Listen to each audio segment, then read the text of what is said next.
വഴികാട്ടിയുടെ മറ്റൊരു ഭാഗത്തിലേക്ക് എല്ലാ കൂട്ടുകാർക്കും സ്വാഗതം. വഴികാട്ടിയിൽ ഇന്ന് 5ാം ക്ലാസ്സിലെ അടിസ്ഥാന പാഠാവലി മലയാളത്തിലെ പ്രവർത്തനങ്ങളാണ്. ഉമ്മക്കുട്ടിയും അമ്മയുമാണ് ഇന്ന് നമുക്ക് ഈ പ്രവർത്തനങ്ങൾ പറഞ്ഞു തരുന്നത്. 5ാം ക്ലാസ്സിലെ മലയാളത്തിൽ നമ്മൾ പഠിച്ച പാഠങ്ങളിലേക്ക് ഒരു തിരിഞ്ഞു നോട്ടമാണ് ഈ പ്രവർത്തനങ്ങൾ. പ്രവർത്തനം 1, വൃക്ഷത്തെ സ്നേഹിച്ച ബാലൻ എന്ന പാഠത്തിലെ ആദ്യ ഭാഗം വായിക്കാം. ബാലചന്ദ്രൻ എൻ്റെ അനുജന്റെ മകനാണ്. കുട്ടിക്കാലം തുടങ്ങി വൃക്ഷങ്ങളോടും ചെടികളോടുമെല്ലാം അവന് വളരെ വാത്സല്യമായിരുന്നു. തറയിൽ എന്തെങ്കിലും മുളച്ചു വരുന്നത് കണ്ടാൽ വളരെ നേരം അവനത് സൂക്ഷിച്ചു നോക്കിക്കൊണ്ട് നിൽക്കും. ഏതോ ഒരു വലിയ ശാസ്ത്രതത്വം കണ്ടുപിടിക്കാൻ ശ്രമിക്കുന്നത് പോലെ. ഒരു ദിവസം കാലത്ത് ഞാൻ പത്രം വായിച്ചു കൊണ്ടിരിക്കുകയായിരുന്നു. ഏതോ ഒരു പ്രധാന വാർത്തയിൽ എൻ്റെ മനസ്സ് ഏകാഗ്രമായി നിൽക്കുകയാണ്. ബാലചന്ദ്രൻ ഓടി വന്ന് കൈക്ക് പിടിച്ചെന്നെ തോട്ടത്തിലേക്ക് കൊണ്ടുപോയി. അവിടെ ഒരു ചെറിയ വൃക്ഷം ചൂണ്ടിക്കാണിച്ചുകൊണ്ട് എന്നോട് ചോദിച്ചു, വല്യച്ഛ, ആ മരത്തിൻ്റെ പേരെന്താണ്?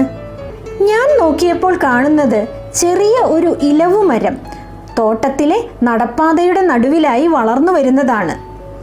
ബാലചന്ദ്രൻ തെറ്റിദ്ധരിച്ചാണ് എന്നെ അങ്ങോട്ട് വിളിച്ചു കൊണ്ടുപോയതെന്ന് ആദ്യം ഞാൻ സംശയിച്ചു. അത് ശരിയല്ല.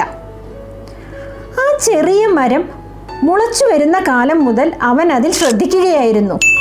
കുട്ടികൾ സംസാരിച്ചു തുടങ്ങുമ്പോൾ അമ്മമാർക്കുണ്ടാകുന്ന സന്തോഷമാണ് അതിന് ഇലകൾ വന്നപ്പോൾ അവനുണ്ടായത്. പിറ്റേ ദിവസം മുതൽ കാലത്തും വൈകുന്നേരവും അവൻ തന്നെ പോയി അതിന് വെള്ളമൊഴിക്കും. എത്രത്തോളം വളരുന്നുവെന്ന് ദിവസവും പോയി നോക്കും. ഇലവു വൃക്ഷം വളരെ വേഗത്തിൽ വളർന്നു പൊങ്ങുന്നു. എന്നിട്ടും ബാലചന്ദ്രന്റെ ആഗ്രഹത്തിനനുസരിച്ച് അതിന് വളരാൻ കഴിയുന്നില്ല. കുറേശ്ശെ ഇലകളും കൊമ്പുകളും വന്ന് 2-3 അടി പൊക്കം വെച്ചപ്പോൾ അവൻ്റെ അത്ഭുതം പറഞ്ഞറിയിക്കാൻ പ്രയാസം. അല്പം അകന്നു നിന്ന് നോക്കി പുഞ്ചിരിച്ചുകൊണ്ട് കൂടെ കൂടെ അവൻ പറയും, ഹാ, എന്തു ഭംഗിയുള്ള മരം. കഥയുടെ ഈ ഭാഗം കേട്ടല്ലോ. ബാലചന്ദ്രൻ ഓടി വന്ന് കൈക്ക് പിടിച്ച് എന്നെ തോട്ടത്തിലേക്ക് കൊണ്ടുപോയി. അവിടെ ഒരു ചെറിയ വൃക്ഷം ചൂണ്ടിക്കാണിച്ചുകൊണ്ട് വല്യച്ഛനോട് ചോദിച്ചു. ബാലചന്ദ്രനും വല്യച്ഛനും തമ്മിലുള്ള സംഭാഷണം എഴുതുക. ബാലചന്ദ്രൻ: വല്യച്ഛ, കണ്ടോ, ഇതാണ് എൻ്റെ മരം. ഈ മരത്തിന്റെ പേരെന്താണ് വല്യച്ഛ? വല്യച്ഛൻ: ഇതാണ് ഇലവുമരം. ഇത് ഇത്ര വളർന്നോ? ബാലചന്ദ്രൻ: ഹാ, എന്ത് ഭംഗിയുള്ള മരം അല്ലേ വല്യച്ഛ? വല്യച്ഛൻ: ഈ മരം ഇത്ര വലുതായത് ഞാൻ അറിഞ്ഞില്ല. ഇത് വെട്ടിക്കളയാൻ ഞാൻ തോട്ടക്കാരനെ ഏർപ്പാട് ചെയ്യാം. ബാലചന്ദ്രൻ: എന്ത് കഷ്ടമാണ് വല്യച്ഛ, ഈ മരം വെട്ടിക്കളയരുത്, ഞാൻ കാല് പിടിച്ച് അപേക്ഷിക്കുകയാണ്. വല്യച്ഛൻ: കുഞ്ഞെ, നീ പറയുന്നത് ശരിയല്ല. ഈ മരം വഴിയിലാണ് നിൽക്കുന്നത്. വളർന്നു വലുതായാൽ അതിൻ്റെ കായ്കൾ പൊട്ടിത്തെറിച്ച് പഞ്ഞി 4 ചുറ്റും പറന്നു നടക്കും. അത് എല്ലാവർക്കും വലിയ ശല്യമായി തീരും. പ്രവർത്തനം 2, വല്യമ്മയ്ക്കൊരു കത്ത്. കത്തിലെ ഉള്ളടക്ക സൂചനകളാണ് ചുവടെ തന്നിട്ടുള്ളത്. വീട്ടിലുള്ളവരുടെ സുഖവിവരം, വല്യമ്മയോടുള്ള പ്രത്യേക സ്നേഹം, ഇലവുമരത്തെ പറ്റിയുള്ള വിവരങ്ങൾ. സിംലയിൽ നിന്ന് ബാലചന്ദ്രൻ വല്യമ്മയ്ക്ക് എഴുതുന്നതാണ് ഈ കത്ത്. കത്ത് നിങ്ങൾ എഴുതി നോക്കൂ. കത്തെഴുതുമ്പോൾ എന്തൊക്കെ കാര്യങ്ങൾ ശ്രദ്ധിക്കണം? സംബോധന ശ്രദ്ധിക്കണം. സ്ഥലം, തീയതി എന്നിവ വലതുവശത്ത് മുകളിൽ എഴുതണം. സിംലയിൽ നിന്ന് ബാലചന്ദ്രൻ വല്യമ്മയ്ക്ക് എഴുതുന്ന കത്തിലെ ഉള്ളടക്കം ഉമ്മക്കുട്ടി നമുക്ക് പറഞ്ഞു തരും. പ്രിയപ്പെട്ട വല്യമ്മയ്ക്ക്, അവിടെ എന്തൊക്കെയുണ്ട് വിശേഷങ്ങൾ? വല്യമ്മയ്ക്ക് സുഖം തന്നെയല്ലേ? വല്യച്ഛൻ എന്തു പറയുന്നു? സുഖമായി ഇരിക്കുന്നു എന്ന് കരുതട്ടെ. ഇവിടെ എനിക്കും അച്ഛനും സുഖം തന്നെ. ഞാൻ നന്നായി പഠിക്കുന്നുണ്ട്. ഇംഗ്ലണ്ടിലേക്ക് പോകുന്നതിന് മുമ്പ് അവിടെ വന്ന് വല്യമ്മയെയും വല്യച്ഛനെയും കണ്ട് യാത്ര പറയണമെന്ന് കരുതിയതാണ്. പക്ഷേ തിരക്കുകൾ കാരണം വരാൻ കഴിഞ്ഞില്ല. എൻ്റെ ഇലവുമരം എങ്ങനെയുണ്ട് വല്യമ്മേ? അതിന് കുഴപ്പമൊന്നുമില്ലല്ലോ. വല്യമ്മ എനിക്ക് വേണ്ടി ഒരു കാര്യം ചെയ്യണം. വല്യച്ഛനോട് പറഞ്ഞ് ആ ഇലവുമരത്തിൻ്റെ ഒരു ഫോട്ടോ എടുത്ത് എനിക്ക് അയച്ചു തരണം. ഫോട്ടോയിലെങ്കിലും എനിക്ക് ആ മരം ഒന്ന് കാണാമല്ലോ. ബിലാത്തിക്ക് പോകുമ്പോൾ ആ ഫോട്ടോയും കൂടെ കൊണ്ടുപോകണമെന്നാണ് എൻ്റെ ആഗ്രഹം. വല്യമ്മ വേണ്ടത് ചെയ്യുമല്ലോ. വല്യമ്മയോടും വല്യച്ഛനോടും അച്ഛൻ അന്വേഷണം അറിയിച്ചിട്ടുണ്ട്. വല്യച്ഛനോട് എൻ്റെ സ്നേഹം അറിയിക്കുമല്ലോ. വല്യമ്മയുടെ മറുപടി പ്രതീക്ഷിക്കുന്നു. സ്നേഹത്തോടെ ബാലചന്ദ്രൻ. പ്രവർത്തനം 3. പഴഞ്ചൊല്ലുകൾ എഴുതാം. കുംഭത്തിൽ നട്ടാൽ കുടയോളം, മീനത്തിൽ നട്ടാൽ മീൻ കണ്ണോളം. കൃഷിയുമായി ബന്ധപ്പെട്ട ഇത്തരം ചൊല്ലുകൾ കേട്ടിട്ടുണ്ടല്ലോ. ഇത്തരത്തിലുള്ള ചൊല്ലുകൾ കണ്ടെത്തി എഴുതുക. മുതിർന്നവരോട് ചോദിച്ചോ പുസ്തകങ്ങൾ വായിച്ചോ എഴുതുമല്ലോ. കൃഷിയുമായി ബന്ധപ്പെട്ട ഏതാനും പഴഞ്ചൊല്ലുകൾ നമുക്ക് നോക്കാം. വിത്തുഗുണം 10 ഗുണം, മുളയിലറിയാം വിള.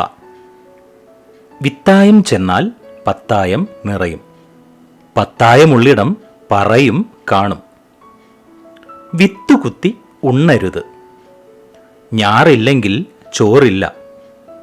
വിത്തിനൊത്ത വിള, വിത്തില്ലാതെ ഞാറില്ല. പത്തായത്തിൽ നെല്ലുണ്ടെങ്കിൽ എലി വയനാട്ടിൽ നിന്നും വരും. പത്തായം പെറും ചക്കി കുത്തും അമ്മ വയ്ക്കും ഉണ്ണി ഉണ്ണും. ഇരുമുറി പത്തായത്തിൽ ഒരു മുറി വിത്തിന്, കള പറിച്ചാൽ കളം നിറയും. അടുത്ത് നട്ടാൽ അഴക്, അകലെ നട്ടാൽ വിളവ്. കണ്ണീരിൽ വിളഞ്ഞ വിദ്യയും വെണ്ണീറിൽ വിളഞ്ഞ നെല്ലും. ഏറെ വിളഞ്ഞത് വിത്തിനാക. പ്രവർത്തനം 4. ജീവചരിത്രക്കുറിപ്പിലേക്ക്. താഴെ കൊടുത്തിരിക്കുന്ന പദസൂര്യന്റെ സഹായത്തോടെ ചങ്ങമ്പുഴ കൃഷ്ണപിള്ളയുടെ ലഘു ജീവചരിത്രക്കുറിപ്പ് തയ്യാറാക്കുക. എന്തൊക്കെയാണ് പദസൂര്യനിൽ നൽകിയിട്ടുള്ളത്? ചങ്ങമ്പുഴ കൃഷ്ണപിള്ള, ജനനം 1911 ഒക്ടോബർ 10. മാതാപിതാക്കൾ തെക്കേടത്ത് നാരായണമേനോൻ, ചങ്ങമ്പുഴ പാറുക്കുട്ടിയമ്മ. വിദ്യാഭ്യാസം ഇടപ്പള്ളി മലയാളം പ്രൈമറി സ്കൂൾ. കൃതികൾ രമണൻ, ചരമം 1948 ജൂൺ 17. ഈ സൂചനകൾ വെച്ച് നമുക്ക് ചങ്ങമ്പുഴയുടെ ജീവചരിത്രക്കുറിപ്പ് തയ്യാറാക്കാം. മലയാളത്തിലെ പ്രശസ്ത കവിയാണ് ചങ്ങമ്പുഴ എന്നറിയപ്പെടുന്ന ചങ്ങമ്പുഴ കൃഷ്ണപിള്ള. ഇദ്ദേഹം 1911 ഒക്ടോബർ 10 ജനിച്ചു. ഇടപ്പള്ളി ചങ്ങമ്പുഴ തറവാട്ടിലെ ശ്രീമതി പാറുക്കുട്ടിയമ്മയാണ് മാതാവ്. തെക്കേടത്ത് വീട്ടിൽ നാരായണമേനോൻ പിതാവും. Edappally Malayalam primary school, Sreekrishna Vilas English medium school, Aluva saint Mary's school, Ernakulam സർക്കാർ ഹൈസ്കൂൾ, സെയിന്റ് ആൽബർട്ട് സ്കൂൾ എന്നിവിടങ്ങളിൽ വിദ്യാഭ്യാസം പൂർത്തിയാക്കി. ഹൈസ്കൂൾ വിദ്യാഭ്യാസം അവസാനിച്ച കാലത്താണ് അദ്ദേഹത്തിന്റെ സുഹൃത്തും കവിയുമായിരുന്ന ഇടപ്പള്ളി രാഘവൻ പിള്ള ആത്മഹത്യ ചെയ്തത്. ഈ സംഭവം ചങ്ങമ്പുഴയുടെ ജീവിതത്തെ അഗാധമായി സ്പർശിച്ചു. രമണൻ എന്ന വിലാപകാവ്യം എഴുതുന്നതിന് ഈ സംഭവം പ്രേരണയായി. ആ കൃതി മലയാളത്തിൽ അതിപ്രശസ്തമായി. കവിതാസമാഹാരങ്ങളും ഖണ്ഡകാവ്യങ്ങളും പരിഭാഷകളും നോവലും ഉൾപ്പെടെ 57 കൃതികൾ ചങ്ങമ്പുഴ എഴുതിയിട്ടുണ്ട്. രമണൻ, കാവ്യനർത്തകി, വാഴക്കുല, സ്വരരാഗസുധ, ബാഷ്പാഞ്ജലി, സ്പന്ദിക്കുന്ന അസ്ഥിമാടം, മനസ്വിനി എന്നിവയാണ് പ്രധാന കൃതികൾ. 1948 ജൂൺ 17 ചങ്ങമ്പുഴ കൃഷ്ണപിള്ള അന്തരിച്ചു. പ്രവർത്തനം 5. കുറിപ്പ് തയ്യാറാക്കുക. ONV കുറുപ്പിന്റെ മോഹം എന്ന കവിതയിലെ ചില വരികളാണ് ചുവടെ.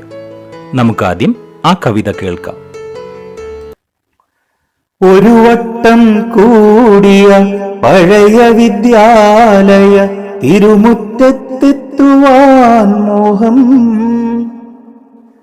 തിരുമുറ്റത്തൊരു കോണിൽ നിൽക്കുന്നൊരാ നെല്ലിമരമൊന്നുലുത്തുവാൻ മോഹം. മരമൊന്നുലുത്തുവാൻ മോഹം. അടരുന്ന കായ്മണികൾ ഒഴിയുമ്പോൾ ചെന്നെടുത്തതിലൊന്നു തിന്നുവാൻ മോഹം. തൊടിയിലെ കിണർ വെള്ളം കോരിക്കുടിച്ചെന്തു മധുരം എന്നോതുവാൻ മോഹം. എന്തു മധുരം എന്നോതുവാൻ മോഹം, എന്തു മധുരം എന്നോതുവാൻ മോഹം. കവിത കേട്ടല്ലോ. ONV തന്റെ വിദ്യാലയ ഓർമ്മകളാണ് ഈ കവിതയിലൂടെ അവതരിപ്പിച്ചിരിക്കുന്നത്. നിങ്ങളുടെ വിദ്യാലയത്തെക്കുറിച്ച് ഒരു കുറിപ്പ് എഴുതുക. ഉമ്മക്കുട്ടിയുടെ വിദ്യാലയത്തെക്കുറിച്ച് ഒരു കുറിപ്പ് എഴുതുകയാണ്. ഇതേ മാതൃകയിൽ കൂട്ടുകാരുടെ വിദ്യാലയത്തെക്കുറിച്ച് കുറിപ്പ് എഴുതുമല്ലോ. എന്റെ വിദ്യാലയം GGHSS കോട്ടൺ ഹിൽ ആണ്. ഏഷ്യയിലെ ഏറ്റവും വലിയ പെൺ പള്ളിക്കൂടമാണ് എന്റെ വിദ്യാലയം. LP തലം മുതൽ ഹയർ സെക്കൻഡറി വരെ 5000-ഓളം പെൺകുട്ടികൾ ഇവിടെ പഠിക്കുന്നുണ്ട്. ഇന്ത്യയിലെ മികച്ച സ്കൂളുകൾക്ക് തുല്യമായ സൗകര്യങ്ങളാണ് എന്റെ വിദ്യാലയത്തിലുള്ളത്. സ്മാർട്ട് ക്ലാസ് റൂമുകൾ, AC ഡൈനിങ് ഹാൾ, മാലിന്യ സംസ്കരണ പദ്ധതി, മികച്ച കമ്പ്യൂട്ടർ ലാബും ലൈബ്രറിയും, ആരോഗ്യ ക്ലിനിക് എന്നിവ എന്റെ വിദ്യാലയത്തിലുണ്ട്. പാഠപുസ്തകങ്ങളിൽ കുട്ടികളെ ഒതുക്കാതെ അവരുടെ മറ്റു കഴിവുകൾ പ്രോത്സാഹിപ്പിക്കുന്ന അധ്യാപകരാണ് ഇവിടെയുള്ളത്. ഇത് കുട്ടികളുടെ വ്യക്തിത്വ വികസനത്തിൽ ഏറെ പ്രധാനമാണ്. പെൺകുട്ടികൾ വിദ്യാഭ്യാസം നേടുന്നത് വളരെ തെറ്റായി കണ്ടിരുന്ന കാലത്ത് 1859 ഉത്രം തിരുനാൾ മഹാരാജാവ് ഈ വിദ്യാലയം ആരംഭിച്ചത്. 1935 പരുത്തിക്കുന്ന് എന്ന സ്ഥലത്തേക്ക് ഈ വിദ്യാലയം മാറ്റുകയും 1941 LP വിഭാഗം ആരംഭിക്കുകയും ചെയ്തു. വിവിധ മേഖലകളിൽ പ്രശസ്തരായ ഒരുപാട് വ്യക്തികൾ ഇവിടെ പഠിച്ചിട്ടുണ്ട്. കവയത്രി സുഗതകുമാരി, ഗായിക KS ചിത്ര, ശ്രീലേഖ IPS, അങ്ങനെ ഒരുപാട് പേർ. വിദ്യാഭ്യാസം ക്ലാസ് മുറികളുടെ 4 ചുമരുകൾക്കിടയിൽ ഒതുങ്ങി നിൽക്കുന്ന ഒന്നല്ല. തിങ്കളും താരങ്ങളും തൂവെള്ളി കതിർച്ചിന്നും തുങ്കമാം വാനിൻ ചോട്ടിലാണ് എൻ്റെ വിദ്യാലയം. മലയാളത്തിന്റെ പ്രിയ കവി ഒളപ്പമണ്ണ എൻ്റെ വിദ്യാലയം എന്ന കവിതയിൽ എഴുതിയ ഈ വരികൾ പോലെ വിശാലമായ ആകാശത്തിനു ചുവട്ടിൽ ലോകം മുഴുവൻ നമ്മുടെ വിദ്യാലയമാണെന്ന് നമ്മൾ എല്ലാവരും അറിഞ്ഞിരിക്കണം. പാഠപുസ്തകങ്ങളിൽ നിന്നും കിട്ടാത്ത ഒരുപാട് അറിവുകൾ നമുക്ക് ലോകമെന്ന വിദ്യാലയത്തിൽ നിന്ന് കിട്ടുന്നു. അടിസ്ഥാന പാഠാവലി മലയാളത്തിലെ പ്രവർത്തനങ്ങൾ കൂട്ടുകാർക്ക് കൃത്യമായി മനസ്സിലായില്ലേ? മറ്റൊരു വീഡിയോയുമായി നമുക്ക് വഴികാട്ടിയിൽ വീണ്ടും കാണാം.